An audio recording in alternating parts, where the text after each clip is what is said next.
Hi, everyone, and welcome to another Home Tech. I'm Seth Johnson, and joined, as always, by Jason Griffin. Jason, how's it going, man? I'm doing great, Seth. How are you?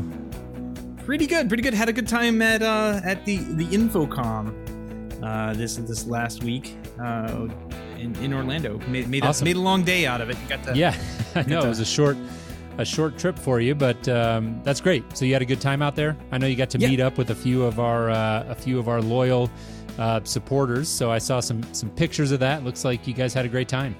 Yeah, that we had a blast. I was there mostly for work and got to meet up with Greg, TJ, and actually Bruno from Krika there. Greg and TJ are not with Krika, but they are definitely part staples, I guess I will say, in our Slack channel over there. Absolutely. So had a great time, and InfoComm, man, that's a pretty cool show. They do a lot there. Yeah, it's one that I have never been to. I would like to go someday. Admittedly, it's a little bit lower on my priority list because of the commercial nature of it, obviously. But it definitely, I think there is overlap, and it would be a fun show to go to. Greg, as usual, is joining us in the chat room. Greg, we appreciate it, and he's saying it was a blast as well. And I know that TJ and Bruno, it looked like they had a good time too. So that was great. And hopefully, if not next year, maybe at least sometime in the future, we'll all be able to link up out there. And we've got CEDIA coming up here in, like two short months. So we'll look forward to that as well. Yep. I was just going back to see how many steps I took that day. Over 14,000 steps, 7.2 miles. Wow. Lots of fun. I wish I would have had a tracker at floor. ISE. Yeah, because that would have been, I'm imagining it would have been right in that ballpark as well.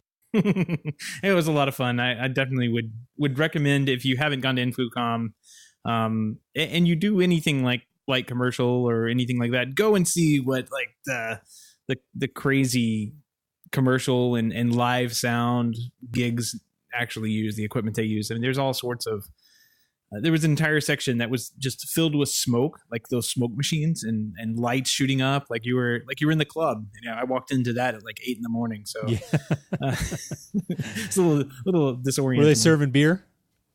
They did that. Well, not there, but yeah, you could find early beer for that. Yeah. No, I know when I went out to ISE last year, or actually earlier this year, obviously ISE is a very big commercial show in addition to the home technology aspect of it.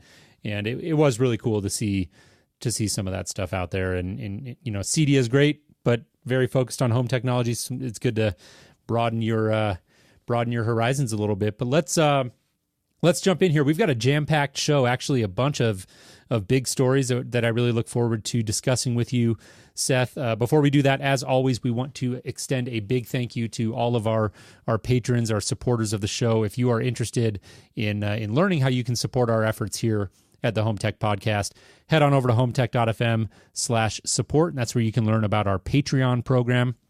That is a way that you can contribute to the show for as little as $1 a month. We've had a bunch of people come on board and do that. We really appreciate it. And I always like to mention that even at that $1 a month level, we will send you an invite to our private Slack channel, The Hub, which has turned into a really great community, as we alluded to there in our little intro section. So once again, HomeTech.fm/support if you're interested in learning more. Yep, and we had a couple of people come on this last week, as you said. They want to give a shout out and say thanks to them. If you haven't gotten an invite to the Slack channel, I'm been really bad about this, and it's something I need to automate. Like, this is what we practice. Practice what you preach. We've got a fancy automation system for it. It's called Seth Johnson. Yeah, and he's broken most of the time. So if you haven't gotten your invite and you did sign up to support the show, I've missed a couple people, and I do want to apologize for that. But let me know, and I will definitely send the invite out to you. Wanted to get that out. Thanks very much for supporting the show. Very cool. Well, let's get started here. The first thing we wanted to lead with is an email that we received from a listener named Craig Treleven, and I apologize if I'm mispronouncing the last name, but this had to do with the HomePod and our conversation about that. Recently, obviously, everybody's been talking about it a lot, and we exchanged a few emails and with Craig, and they were fairly long and thoughtful, and we really appreciate him reaching out. So, I'm not going to read through the whole email here, but the gist of Craig's initial email is that he thought maybe we missed connecting some dots when we were talking about the HomePod, and what he was alluding to is potential connection between Apple TV technology and the HomePod. And so he says, imagine a new Apple TV with the same old Siri remote. Now contrast that with HomePod and its array of microphones. The HomePod can hear your commands across the room, but you have to speak into the Siri remote? No way. And so it goes on to explain that, an intriguing possibility of the far-field microphone technology potentially being incorporated into the next generation of Apple TV. Yeah, I don't know. All right. First, definitely awesome feedback. Like there was some definite thought put into this. I don't know if the Apple. All right. Let's just look at Apple TV historically. I don't think that they're going to put too much effort into it. They are not very good about updating it, and the gain out of putting far field microphones into an Apple TV, I just don't think that it's there. It's already a proven product. Like it sells. It's already premium price. So adding 6 or 7 microphones to make a far field array into it, it's going to cost more money to put into this little box that they already want to charge a premium for. So I just don't see it. I don't see like the gain that Apple would get out of doing anything like that. I think he's definitely on point with the rest of these things. Like it's and he's on point with us not connecting the dots. And I think that's mostly because what we saw from Apple at WWDC, when they released and announced the HomePod, wasn't much.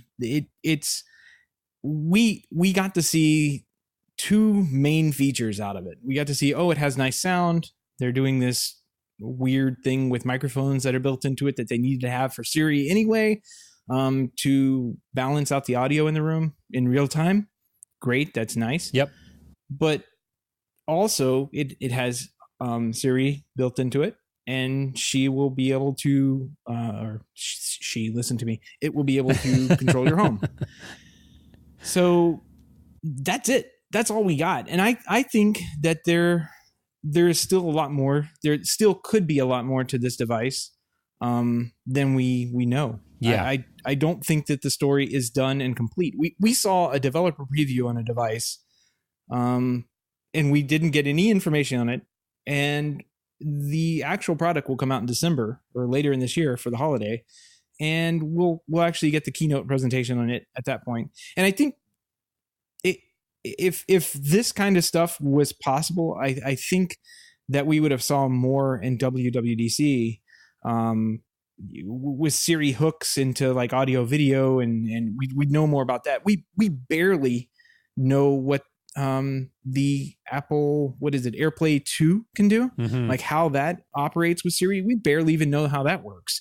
So I say this kind of stuff is all cool, but let's let the product come out first and give it some time to mature and develop. Yep. Well, Craig pointed out some other interesting possibilities, like a sound bar with Apple TV functionality built in. I mean, there was a lot to this, and I think generally, from a high level, there can obviously be a debate, and it's always fun to sort of speculate and guess about what Apple's going to do, and I get into that as much as the next guy. I think that potentially down the road, I don't know the development side and API hooks and what Siri is technically capable of as it stands right now, but my immediate response to Craig was along the lines of the when you think about Google Home and Chromecast and the integration there, where you can ask Google Home to play a YouTube clip up on the TV, and it just beams it right up to the Chromecast. And I just have a hard time imagining that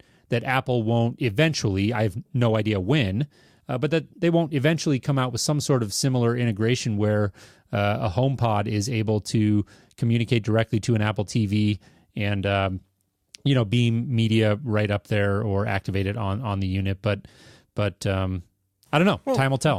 technically they already have that. You just have to pick up the remote to do it, right? But yeah, time will tell. That's the point. Yeah, it's like, yeah. do you use a remote or do you use a HomePod? And I think the possibilities are really intriguing, especially with the horsepower that they're building into the the HomePod. Really, yes, a powerful device with a really strong processor. So that'll be pretty fascinating, in my opinion, to watch where that all goes. One quick thing that he touched on here that I do want to bring up is pricing. The Apple. It's very odd for Apple to introduce a device at one price point, and he was suggesting there may be a more expensive one, maybe with more premium sound, and maybe a less expensive one too. I think that is something we could definitely see. It would depend on how successful I suppose that this one is, or it's just something they were holding back, and they'll introduce in December, and they'll have 2 or 3 different versions of this thing, because that's totally Apple. Like they'll give you the one with more GBs in it for $100 more. Maybe they'll have one with 4 speakers instead of 7. Right. That's totally Apple. Right. Well, Seth, one funny thing you sort of alluded to there in passing, I think without even thinking about it, you referred to Siri as a she, and it called to mind actually a couple of interesting stories that I saw this week, and don't want to dive in and dissect these in detail, but this general idea, right, that we've got this growing category of devices like Amazon Echo and Google Home, and they sort of look like a can, or people have joked about the Google Home looking like a air freshener, and not a lot of personality to these devices, and a couple of interesting stories this week about where this all might head as the technology evolves and perhaps commoditizes even further, and it becomes easier for other companies to get into the game. One of them talked about Sphero, which is the toy company that was hugely successful with, I think it was called like the BB-8, I believe. It was that toy around the holidays. It was really, really successful, and they've recently come out with a Spider-Man toy now that apparently has some level of AI built into it. There was a story on the Next Web that I read where the author made some interesting points about, they're calling this thing a toy, but calling it a toy almost feels insulting, and really this could be a glimpse at the future of AI devices that we interact with, really taking on a little bit more personality. And then incidentally saw a second story headlined, Japan's answer to the Amazon Echo comes in bear or chicken varieties. And I am not making this up. So, Western, it says, quoting here from The Verge, Western tech giants aren't the only ones trying to get users to talk to their computers.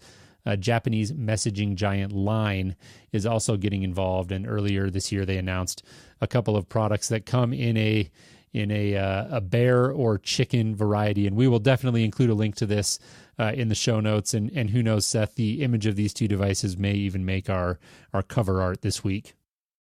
I think it has to. This is beautiful.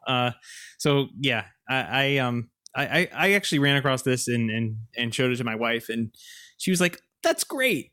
I would totally buy one of those things. Why don't we have like these devices with kind of personality or product in general and personality? Like if you go over to Korea or Japan and look on their shelves, they have all these little cute kind of devices or product packaging that they have. Over here in the States, we're very utility driven. Like everything has to be chamfered edges and polished lines. Like it has to look like a computer.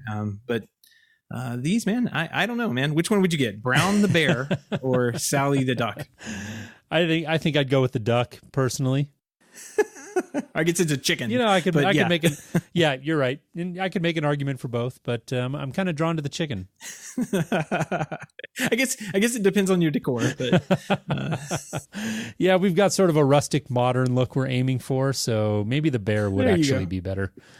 It would fit right in with we've talked about bear in Denver actually before. So yeah, it's funny to think about. Even if we step away from thinking about these as home automation hubs, as a parent of young children, just to think about what toys are going to be like in 5 or 10 years, as this sort of intelligence starts to make its way into these devices, and our kids grow up just getting used to having conversations with what are actually simply machines, but they start to build a relationship with them, and what does that mean? Not to get overly philosophical here, but what does that mean for the for our relationship with technology as a generation of people grow up with these sort of devices? Yeah. No, I mean, I already have, like, my daughter is 6 months old, and I already have to, like, if there's a screen, something, she will be glued to the screen, and it's like it's a battle. You're 6 months, like, you shouldn't even know what that is, so you turn it off, and it's hard. It's hard. Wild. They're really drawn to it, but anyways, let's move on here. We want to shift gears and talk about a few builder related stories and big news here. I think the first one we want to touch on is Lennar Homes, a very, very big builder here in the States, has announced that they are coming out with what they are calling the first Wi-Fi certified smart home. They've got a bunch of stuff going on in this home, products including Ring video doorbells, looks like Baldwin locks, Honeywell thermostats, Lutron lighting. Amazon Echo appears to be the main sort of control interface they're doing with this. So tons of different aspects to this story, but I think it's fascinating to see, particularly in light of all the conversations we've been having around GAFA lately, and the article that we talked about a few weeks ago that Bruno Napoli from Krika wrote that really made the rounds in the industry, and one of his big, one of his central thesis in the article was that really the one of the main threats that home technology professionals and traditional installation companies need to be thinking about is sort of getting cut out of the equation, and builders stepping right in and working directly with the manufacturers, and where does that leave us? So this was a fascinating story to see come across. Yeah, I think you may have buried the lead a little bit here. Each one of these homes is being certified by the Wi-Fi Alliance. That's those people that dream up the weird little numbers that we have, 802.11 BAC, whatever it is. And each home plan will be giving a stamp of approval with a Wi-Fi logo on them. So when you get the house, and you probably pay extra for this Ruckus wireless access point system, you'll get a little stamp on your house and maybe a sticker to put on your door next to your security sticker or whatever that says it's a Wi-Fi house. It's a Wi-Fi certified home. And that means that every room in the house will have no dead spots. And they're going to stand by that. And I think with a product like Ruckus, they could do that. I did see that Amazon Alexa was mentioned, or the Echo was mentioned, but the bigger story of that is story in there had nothing to do with Alexa enabled products. I think that was just kind of one of the things they were offering. The bigger thing in here is that there's going to be white glove activation and service from Amazon Home Services. That doesn't. I don't think that means a CEDIA dealer. So I'm no, kind of, it certainly doesn't. Yeah, I'm kind of wondering. Okay, Amazon is installing these Amazon certified homes. Essentially, is what this means to the consumer who doesn't know or care or have ever heard anything about CEDIA or CEDIA certifications or Infocom or anything like that. So I'm kind of wondering. I mean, this is definitely what we've been preaching about and talking about. This is the ground game. This is production building homes. Lennar and KB and all these massive home builders. They're building hundreds of thousands of homes a year collectively in the States here, and yeah, they're stamping them out. But if they're able to go and make a deal with the Wi-Fi Alliance to make a Wi-Fi certified home, what value is that over what a high-end integrator is offering for their homes? Like, why doesn't CEDIA or some other trade organization have some kind of deal with Wi-Fi Alliance for the same kind of thing? Mm-hmm. Like that's what I want to know. Yeah. This is such a smart marketing move across the board by Lennar and all the companies here that are involved here. I just don't know why it hasn't happened at all in the CEDIA space at all. Mm-hmm. I've not seen anything like this. No, you make a great point. Like, where was CEDIA in this deal, right? And that is a very important point that I think you're right to make. It's You're right as well. This is the ground game. Lennar is very much a production builder, and the fact of the matter is this is the segment of the market that is under immediate threat, and we're seeing it now. This is a great example of what's going to happen at the low end of the market, in particular, low end being a relative term, of course. This will very much impact the middle of the market as well. Custom builders, as we've talked about, is sort of a different animal, and I want to make that point, but I don't think we need to rehash the whole debate about that. I think you and I agree. This is a very much an indication of the future of the smart home, and it's really just going to come down to execution on the part of all of these companies involved.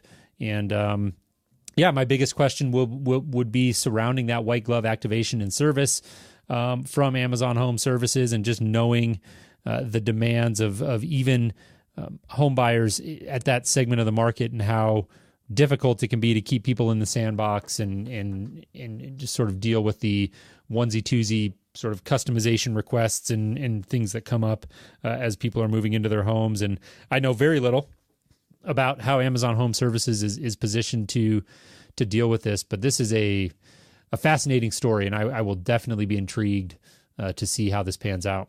Yep. I mean, Amazon is a bigger name than any AV company I've ever come across. Yeah. So, I mean, I guess you're right. My only main point is Amazon's there, Honeywell, Ring, these are Sonos, Lutron, these are big names that some consumers at least will some of those will be recognizable to consumers. Others, every consumer will know about Amazon. I believe that it doesn't matter who puts in the technology or what the technology is. There will be issues. It will fail. It will not just commission with the snap of their fingers, and so that's why my point is the execution. This will be a matter of execution, and it's a great marketing move. It got a ton of headlines. Definitely got my attention. Got our attention for all the right reasons. I think it's a very important story. But that'll be my biggest question: is how well they are able to execute from an individual homeowner's viewpoint. Do you like that little note I have there on our show notes? Hashtag Bruno was right. Bruno was right. I saw that. Everybody tweet that. Yeah. It's a very interesting story, no doubt about it. There was Toll Brothers. The headline here: builds smart home appeal in the new construction market. So again, Toll Brothers, another very large builder here in the States, is expanding its portfolio of home automation products and services. Has recently rebranded its longtime home security monitoring subsidiary, formerly called Westminster Security, to now be called TBI Smart Home Solutions. So Toll Brothers International, presumably Smart Home Solutions. So it looks like they've actually had this Westminster Security subsidiary for quite some time. I actually was not aware of that. But they're rebranding that to Smart Home Solutions and basically expanding that portfolio of products to go beyond security and really start to incorporate smart home devices into their offering. Yeah, Westminster has been around for a long time. If you bought a Toll Brother home, I believe that was almost maybe the only way you could get security monitoring. It was either built into the Toll Brother neighborhood association dues or whatever, but it was just another avenue of revenue for Toll Brothers, and they've been around forever. Yep. You'll see this. This is extremely common with these larger builders like this that do entire developments. You'll see them rake up and bundle in services like home security and that kind of thing into the neighborhood. So yeah, this is good for anybody buying a Toll Brothers home. You have some options for a smart home, which is pretty cool. One of the interesting things that I sort of bolded in our notes here is that it said, the story I read from securitysales.com is TBI Smart Home Solutions provides each buyer with the opportunity to consult with one of its low voltage contractors at a Toll Brothers design studio. So slightly different angle here, a little bit less, GAFA centric, I suppose. It sounds like they are partnering with local low voltage contractors in some way, shape, or form to execute on this. So I thought that was worth noting. Looks like the offer will include, of course, security, which we alluded to, lighting, thermostats, locks, and more. All systems have the ability to integrate voice control through Amazon Echo as well as Google Home. So also mentioned, last thing here, buyers can select automation platforms from either Alarm.com or Control4. So worth noting that Control4 was mentioned in this story, which is still very much a professionally installed solution that lives very much outside of that GAFA ecosystem. But all the same, these stories are very closely related in the general sense of builders getting more and more hands-on with the smart home. Yep. I mean, the difference between Toll Brothers and that the previous one, Lennar, is that Lennar will be using Amazon Home Services and Toll Brothers will be using either a CEDIA certified installer or some kind of other licensed. Right. I don't want to stipulate that the Amazon Home Services people aren't licensed, but some other traditional security company that exists out there. Yeah. And I suspect neither approach is perfect, but I do suspect that the use of CEDIA professionals, low voltage contractors who've been around the construction industry and know the ins and outs of moving somebody into a new home, at first at least, is going to provide a better experience. Again, when you look at it from the perspective of a given individual homeowner, I have questions about this white glove, delivery and service from Amazon Home Services and what that really means. And furthermore, is that Amazon Home Services, I mean, am I getting myself confused? Because I know they had that big story recently where they were actually sending people in to do smart home consultations, but isn't Amazon Home Services like a broader ecosystem where if you're an integrator in a local market, you can sell your services on their platform? Yeah. And you can do smart home services, home theater, house cleaning, assembly, home improvement,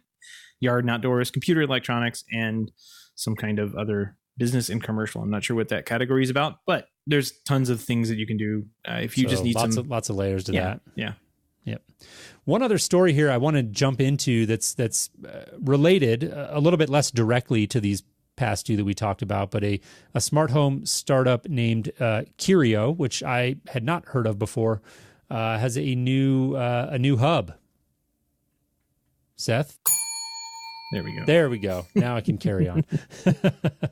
A little bit different approach here now.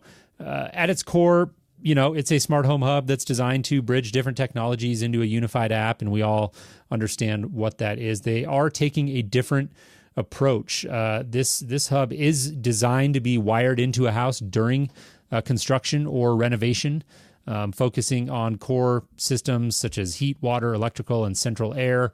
According to the story from GeekWire, can interact with both wired and wireless devices to do, all those things that you would expect from a home automation hub. It does mention integration with Amazon Echo. One of the most interesting things, though, that I want to point out here says another difference is that the Curio is marketing directly to home builders at a price of $1,799, so just around $1,800. So a very, very much a different go-to-market strategy than a $99 Wink home automation hub. It does look like they are currently deployed in 12 pilot homes in the Seattle area, and there is a home builder up there, Build Sound, which has committed to installing the Curio system in the next 50 homes it plans to build. So this is really three stories that broke this week that are all very much related, again, to that general idea of builders getting more and more hands-on with the smart home. Yep, I think their customers are demanding that they be able to do something fancy that they see on TV. I mean, you turn on any ESPN channel, you'll probably see a Ring advertisement before too long. There's all sorts of these things that are Amazon. Heck, the Amazon Alexa Echo Alexa platform are really bringing awareness to the things that you can do.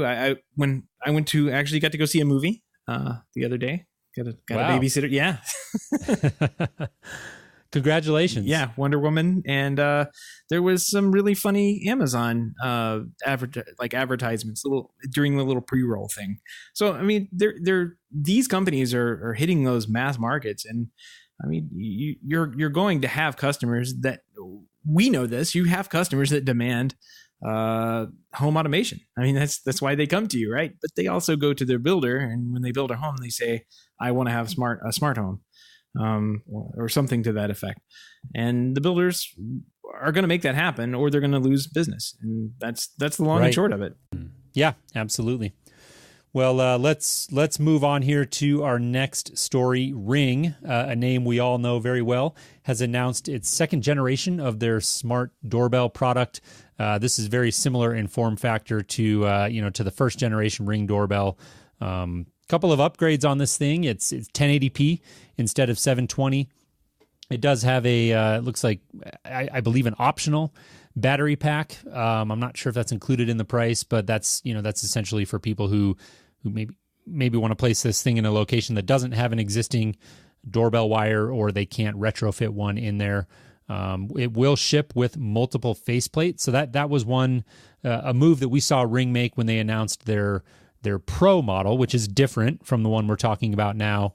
The Pro model shipped with multiple color faceplates, so that they didn't have multiple SKUs, and the homeowner was able to pick which one they wanted, or even presumably change those over time. This will be available June 19th. So that's actually just a couple of days ago, as we're sitting here and recording, at a price point of $200. So a very, very reasonable price point. And you notice that the original Ring that looked like this got changed over to the what looks like what are called the stick-up cams, which are their wireless, essentially, security cameras. They look almost exactly the same, except they don't have the button on there. I bet you anything that they will introduce a new stick-up cam with a rechargeable battery pack in the near future. Just going off of, like, okay, it only makes sense for them to have a rechargeable battery in the stick-up cams as well, because then you don't have to take the whole camera down to recharge it. You can just take the little battery pack, pop it in there, and come on down off the ladder or wherever you have it put. So I bet there's a lot more coming out of Ring that we don't know about. One more thing, Adam Justice over in our Slack channel pointed out that they're going to be adding in HomeKit compatibility to these, and they will be rolling out to the Pro and the what are they called, the spotlights, I guess, spotlight camera things that they have. They'll be the floodlight cam. Yeah, they'll be rolling out HomeKit to those as well. So these guys are really, really moving. I'm really impressed with what I see out of them. So hopefully we'll see they've got a ton of momentum. Yeah, you just look at those spotlight cameras. I know we keep going back to those, but I mean, that's an entire security system or camera system that can be installed by anyone, really. And that used to be the domain of hiring a security company to come out and wire in cameras into your soffits and eaves. These things can just be popped up in soffits using the existing wiring that already exists, that's already there, and you have an entire fully working camera system. It hooks up to the cloud. Yeah, it uses Wi-Fi, but so what? Like, this stuff does work pretty well when you step back and look at it. Yeah, and if you having trouble with your Wi-Fi, there's a ton of solutions out there now, like Eero and all these mesh solutions that are very, very affordable to improve that. And so really the whole landscape has changed dramatically. Or you have a Wi-Fi certified home. Yeah, even better. I'm a little bit unclear on the HomeKit aspect of this story. So this Apple Insider story that I believe Adam Justice sent over, it says that alluding to this new Doorbell 2, I think they're calling it. It says it doesn't yet support HomeKit, although Ring says other products, the Pro and the Floodlight Cam, should gain support by the end of the year. So there were recent changes to HomeKit that we talked about, where they are no longer requiring a dedicated chip.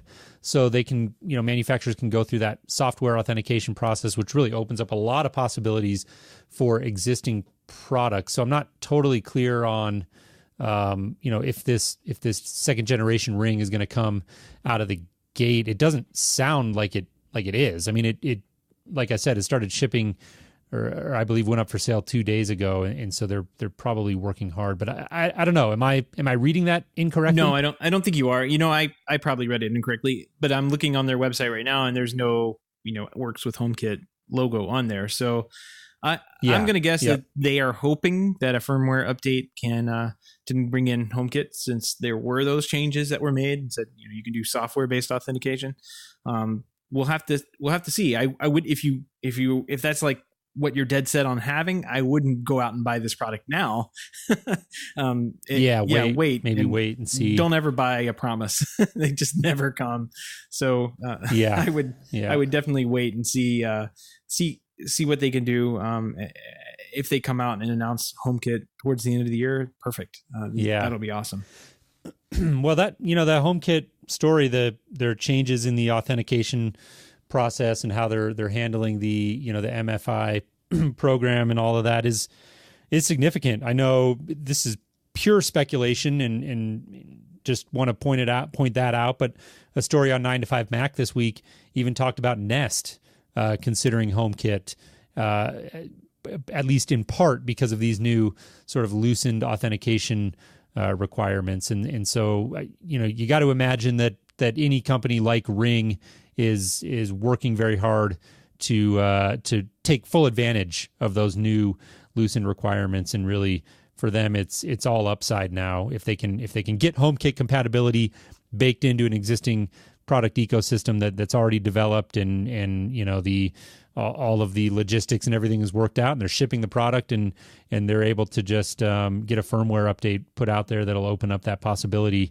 Why wouldn't they? Yeah. Yep. Nest, you say? I know that name. Why would they do that? They have Thread. Well, they got to do something. Maybe they'll come out with some more colored bezels for the thermostat next year. Maybe they'll come up with a camera that you can mount upside down. Ouch. Huh. Image rotation, that's a tough thing to do, especially these days.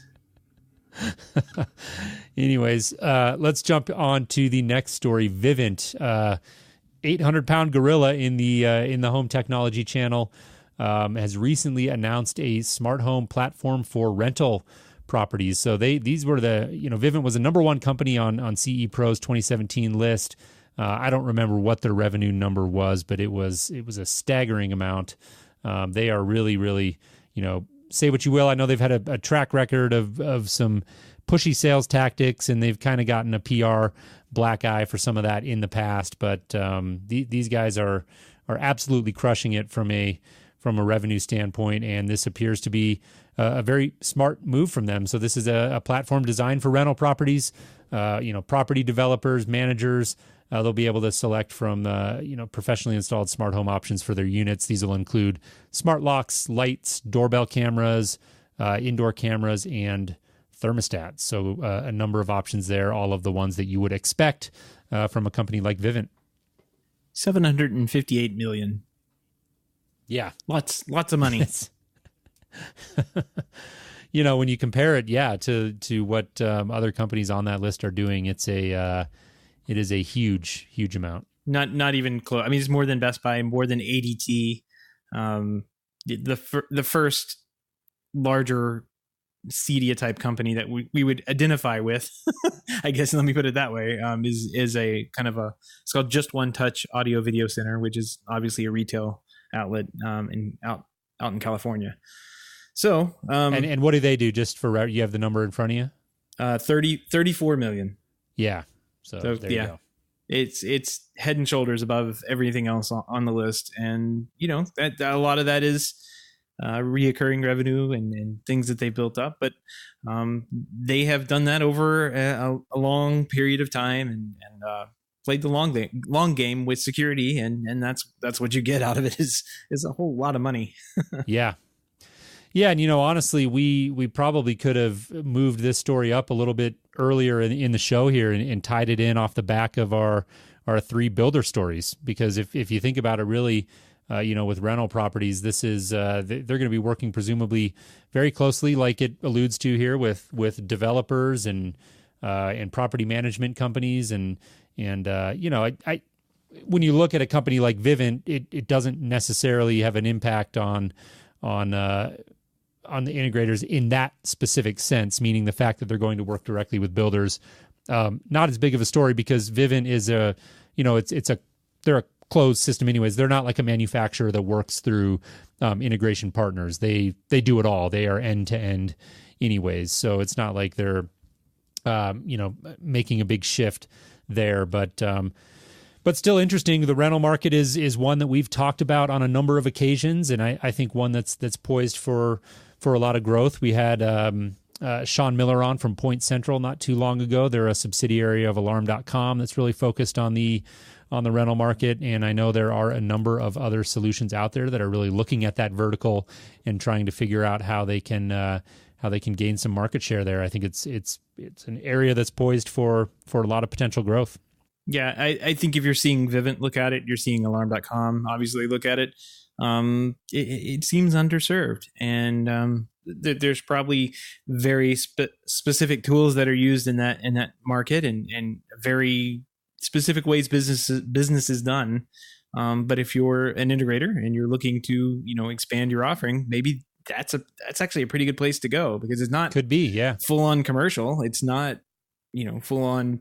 It's not doing track home work or anything like that, but it seems like a pretty good revenue source to me. If I were, especially in this area, if I were still in the business here, I would definitely be looking at that and seeing what I could do for some of the property managers around here. Yeah, it's definitely a different model. You'd have to figure out a lot of the nuances to it, and how you make sure you get paid for your time. I think one of the big challenges would for a traditional integrator would be adjusting to that, what Sean Miller at Point Central called multi-layered owners. And he was talking about it from a little bit of a higher level in terms of, you've got stakeholders like property managers and investors in the property and this sort of thing. But I think you can take that framework and way of thinking and zero it in on the fact that with the rental market, you've got a different owner coming in and out of that property, maybe once every year. And with them, they bring a whole new set of sort of expectations and technical knowledge and training needs around the smart home. And how do you deal with that and stay profitable? I think many more callbacks, and it would have to be a very, I think, recurring revenue centric model, probably focused on getting paid through the property management or building ownership. Right. Yep. It's a different model, but we're talking about GAFA taking over. This may be at least a little bit longer of a holdout. I don't think Amazon. Correct me if you think you think differently. I don't think they're going to be looking at the rental market very soon. I mean, this is something that seems like it could be underserved and fairly insulated from what happens. So when things break, they need service, and they're not going to call Amazon to do it, I'm sure. Yep. That's a good point. Well, let's shift gears here. Once again, we got two final stories that relate to very much staple technologies in the smart home that both saw significant headlines this week. The first one, Zigbee announced Zigbee Pro 2017 spec. And so this looks like a number of facets to this story. It operates simultaneously multi-band mesh network. So operates at a couple of different frequencies. It looks like sort of in that sub 900, so 8 to 900 megahertz, as well as 2.4. Has some interesting flexibility, design choices for products, boasting longer range, of course, reduced power consumption. So a lot of different aspects here, but Zigbee's been around forever, and so it's good to see them iterating. And like I said, they're very very much a staple technology, and I don't anticipate, for all the hype we hear around different technologies and protocols being developed for the smart home, I don't see technologies like Zigbee going away anytime soon. No, definitely not. I mean, Zigbee is what Control4 runs on, Crestron runs on. Tons of a lot of the Pro products ended up settling on Zigbee. Like a lot of the CDIA channel ended up setting on Zigbee, whereas security went with Z-Wave. Zigbee and Z-Wave are now both secure specs. I mean, they're both they're both running with security in mind, which is good. So I'm excited to see this simply because that 800 to 900 megahertz band that they'll be able to operate in. If anybody's out there has used a Zigbee network, it runs in 2.4, and that is very, very crowded. It runs a little bit higher than Wi-Fi, so you didn't really have to worry about that if you use the right channel. You could kind of get up and out of the way of things, but still 2.4 is very crowded. 8 to 900 is really, well, it's really low for one thing. So you'll be able to punch through thick walls with it and go further, a little bit further distances, I think, is how that works. So it's a good upgrade in the spec to me, looking at it from like an install. Oh, definitely. Yeah. Like this wouldn't have problem with those metal studs or anything. Like this is good for Zigbee. Yep, those lower frequencies are definitely better at getting through the walls and the structure in the home. And I know in my experience with Zigbee in the past, I didn't do a ton with it in my installation days, but did work with Zigbee for a couple of years there. And even though it meshes, and so you can easily add nodes and get around some of those range issues. It's just nice to be able to have that lower frequency functionality to get around some of the crowding and the increasing crowding that's going on in that 2.4 range. And so, good for Zigbee, and hopefully this will really help manufacturers and users of the technology over time as it gets deployed to have a better experience. So we'll see how that shakes out. The other big traditional staple technology that's been around forever and made headlines this week is Insteon. Smart Labs, the parent company of Insteon, was acquired for $7.3 million. New CEO of the company is Rob Lyleness. I'm not sure, Seth, if you know how to pronounce his last name. He's previously was a CEO of Medio Systems, and they were a mobile analytics company. And from what I can tell, I was kind of admittedly having to piece this story together. I don't follow Insteon very closely, but it looks like he came over to be the CEO of Smart Labs a while back, and apparently liked what he saw. He's got a Richmond Capital Partners is a private investment firm that he's either runs or is involved with, and has basically decided to take that leap from being the CEO to acquiring the company, and he'll stay on as the CEO. And so we'll see. We'll see if this breathes new life into Insteon. They're a technology that's been around forever. I know they've got a huge user base, particularly in the DIY community, and we just haven't heard a whole lot from them in the last year or two. And so it'll be interesting to see if this, like I said, breathes a little new life into the technology and what they decide to do with it. Yeah. I mean, 7.3 million seems kind of low to me for what I would think Insteon is, but man, I'm excited. This is something new with an old technology that quite frankly is probably one of the best DIY products you can buy out there. I mean, I would say between Insteon and maybe Lutron Caseta, just to kind of depends on what you want to do. You can shoot. They even have like engraved keypads with Insteon, so I'd say that's probably a little bit better than Lutron. I don't think you can do engraved keypads with Lutron at this point in time. So, well, and a bit of an apples to oranges comparison, right? Yeah, I mean, Lutron is lighting, and Insteon's very much a full home automation platform with a really robust ecosystem of products out there. It's one for the tinkerers, it's not one for the faint of heart. So not a DIY product in the sense of an Amazon Echo or a Ring doorbell, right? It's a little bit more involved than that, but very, very big install base, and for good reason, a very robust technology. Yep. And I do want to give a shout out to @ZButcher on Twitter. Joe B, I guess is the name he has on there. Thanks for sending that story our way. That one slipped under the radar, and he alerted everyone to it. Mike Wolf, Julie Jacobson, and Richard Gunther all found out from Joe over here. So yeah, I was wondering that because I knew it completely slipped under my radar, and then he tweeted that out, which again we appreciate. and then story popped up on CE Pro and a couple other places. So it looks like this was sort of a quiet deal. Who knows why? But one of the things that I thought was worth noting in the story is that there was an emphasis placed on the dual mesh technology, which is the Insteon system for communicating not only wirelessly but also really leveraging the home's electrical wiring. So that was really what gave birth to Insteon way back in the day. It was sort of a spin-off, as I understand it, or an improvement on X10 technology. And I know you say X10 these days and people sort of cringe or laugh a little bit. That is a very old technology, but Insteon really took it and evolved it.